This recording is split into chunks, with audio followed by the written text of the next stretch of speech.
टोहाना में जैसे कि अपनी यहाँ पे अनाज मंडी प्रॉपर होगी, नई अनाज मंडी, ओल्ड अनाज मंडी, कॉटन मंडी और एडिशनल मंडी। इसके अलावा 4 परचेज सेंटर हैं। इसमें हिंदारवाला में है, रहनवाली, ठरवा और नांगला। तो क्या व्यवस्था है वहाँ पर की गई है सर? कि वहाँ पे सफाई का प्रबंध हो चुका है सेंटरों के अंदर, और मंडियों में सफाई का रूटीन में काम चल रहा है। और बाकियों में वहाँ पे पानी की फैसिलिटी, लाइट की फैसिलिटी जैसे ही गेहूँ स्टार्ट होती है साथ के साथ उपलब्ध करा दी जाएगी। सारे इंतजाम हमारे पास हैं। जैसे ही गेहूँ आनी स्टार्ट हो जाती है उसी दिन वहाँ पे इंतजाम हो जाएगा।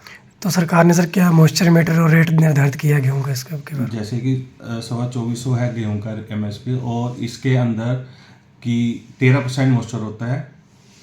तो सर हर बार जैसे समस्या रहती है कि मंडी में बरसात में फसल भीग जाती है, लिफ्टिंग कम होती है, तब की बार इसके लिए कोई निर्देश प्राप्त हुए हैं कोई? कि इसके अंदर तो क्या आड़तियों को टाइम टू टाइम निर्देश दिया जाता है कि प्रॉपर कैरेट और तिरपाल का इंतजाम रखें। अगर कोई ऐसा नहीं करता उसके खिलाफ कार्रवाई विभाग द्वारा अमल में लाई जाएगी। और एजेंसियों के साथ भी टाइम टू टाइम मीटिंग होती रहती है, और उनको भी ये निर्देश दिया जाता है प्रशासन के थ्रू भी कि उनके द्वारा जो टेंडर दिया जाता है उसके अंदर भी टर्म कंडीशन होती है कि ठेकेदार के ऊपर कि उसको निर्धारित टाइम के अंदर लिफ्टिंग कराने अनिवार्य होता है। तो सर चौकीदारों की व्यवस्था की है, कई बार आवारा पशु घुस जाते हैं तो फसल को ख़राब करते हैं? कि जो ऑफिस में स्टाफ लेबर है वो मंडी में डेप्यूट कर दिया गया है। बाकी हमारे हेड ऑफिस से चौकीदार और गेट पास के लिए एम्प्लॉय के लिए डिमांड की गई है।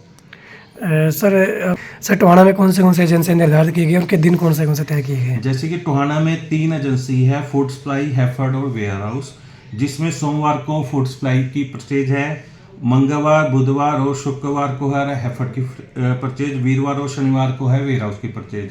और सेंटरों के अंदर रहनवाली में सभी दिन वेयर हाउस की परचेज है। इसी के साथ हिंदारवाला, रहनवाली और ठरवा के अंदर वेयर हाउस की परचेज है, और नांगला के अंदर हैफर्ड की परचेज है सभी दिन। बारदाने सर समस्या ना, इसको लेकर क्या इंतजाम किए गए हैं सर? कि बारदाने के लिए एजेंसी को कहा गया है कि बारदाना सफिशिएंट मात्रा में रखे।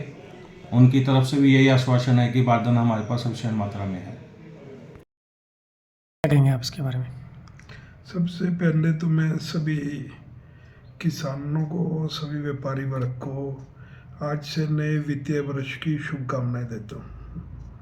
और जो आप गेहूं परचेज की बात कर रहे हैं, अब की बार 20 मार्च के बाद मौसम में कुछ नमी रही है, और इस कारण से व्यापारी वर्ग और किसान भी उम्मीद करते हैं कि जो नई गेहूं की क्रॉप आएगी वो 5 अप्रैल के बाद ही आने की उम्मीद है।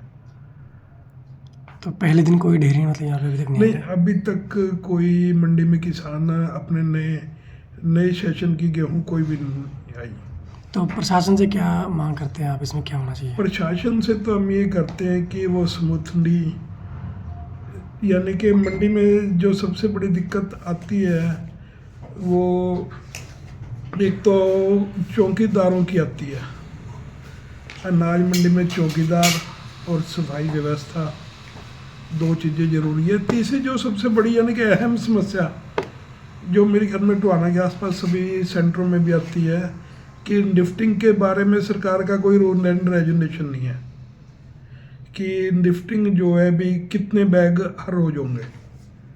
कम से कम सरकार को जब हर चीज़ बाउंड करती है तो एक खरीद एजेंसी को ठेकेदार से एक ये एग्रीमेंट भी करना चाहिए कि हम इतने बैग वीट के हर रोज़ उठाएंगे, और जितने बैग उठेंगे उसी हिसाब से परचेज करनी चाहिए। एक मेरी और समस्या मैं मंडी की तरफ से बताना चाहता हूँ कि जब गवर्नमेंट परचेज करती है जिस टाइम, उस टाइम में गवर्नमेंट के हिसाब से शायद 9 या 10 मॉइस्चर होता है गेहूँ में, लेकिन लिफ्टिंग की समस्या होने की वजह से जब वो पड़ी रहती है तो उसका मॉइस्चर काफ़ी कम हो जाता है।